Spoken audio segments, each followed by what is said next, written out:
दोस्तों, पश्चिम बंगाल से बड़ी खबर आ रही है कि जहाँ पे वोटर लिस्ट को लेके बड़ा गर्मा गर्मी का माहौल चल रहा है अभी वहाँ पे। एक तरफ टीएमसी यानी कि तृणमूल कांग्रेस कलकत्ता में इलेक्शन कमीशन के खिलाफ प्रोटेस्ट कर रही है और दूसरी ओर बूथ लेवल ऑफिसर्स यानी कि बीएलओज इन्होंने खुद केंद्र सरकार से अपनी सुरक्षा के लिए सेना बल मांगा है, क्योंकि उन्हें घर घर जाके लोगों के डिटेल्स चेक करने हैं और ये पश्चिम बंगाल में इतना आसान काम नहीं है। इलेक्शन कमीशन ने 12 राज्य और केंद्र शासित प्रदेशों में स्पेशल इंसेंटिव रिवीजन यानी कि एसआईआर चालू किया है। इस प्रक्रिया में वोटर की घर घर जाके जांच की जाएगी, मतलब हर व्यक्ति की पहचान, उसकी नागरिकता, ये सही जगह पे रह रहा है क्या, इसका एक ही मतदाता सूची छोड़ के दूसरे मतदाता सूची में नाम है क्या, ये सब देखा जाएगा। लेकिन बंगाल में स्थिति कुछ अलग है दोस्तों। कई जिलों से ये खबर रही है कि बीएलओज को राजनीतिक दबाव और धमकी का सामना करना पड़ रहा है, इसलिए उन्होंने केंद्र सरकार से सुरक्षा बल की मांग की है, क्योंकि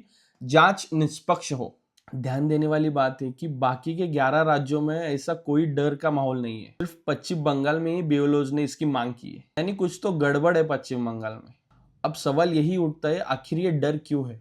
दरअसल पिछले कुछ महीनों से पश्चिम बंगाल को India's fake birth certificate capital कहा जाने लगा है और इन फेक सर्टिफिकेट को लेके घुसपैठियों ने वहां पे Aadhaar card, PAN card, ration card, इससे ऊपर पासपोर्ट भी बना लिया लोगों ने। जिन्होंने फेक बर्थ सर्टिफिकेट बनाया है उनमें से 99% लोग बांग्लादेशी है, इसलिए हर डॉक्यूमेंट बारीकी से चेक की जाएगी। इसलिए वहां के कई अधिकारियों का यह मानना है कि कदम घुसपैठियों के खिलाफ एक बड़ा शस्त्र हो सकता है। लेकिन ये बात कुछ राजनीतिक दलों को रास नहीं आ रही है। उनका ये कहना है कि ये सब राजनीतिक बदले की भावना है और इन्हीं घुसपैठियों के सपोर्ट के लिए टीएमसी यानी कि तृणमूल कांग्रेस अब मैदान में उतर चुकी है। उनका यह आरोप है कि भाजपा के इशारे पे इलेक्शन कमीशन बंगाल में यह कार्रवाई कर रही है। टीएमसी कह रही है कि ये सब मतदाता सूची से हमारे समर्थकों को निकालने की साजिश हो रही है और यही इलेक्शन कमीशन का भी कहना है कि अगर ये जांच पूरी हुई तो कितने फेक वोटर्स इस लिस्ट में है वो पूरे के पूरे सामने आ जाएंगे।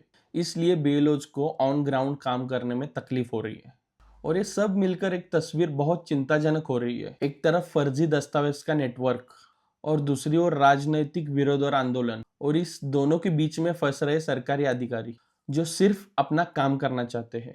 आपको क्या लगता है, ये सिर्फ राजनीति है या सच में बंगाल के मतदाता सूची में बहुत बड़ा गड़बड़ है?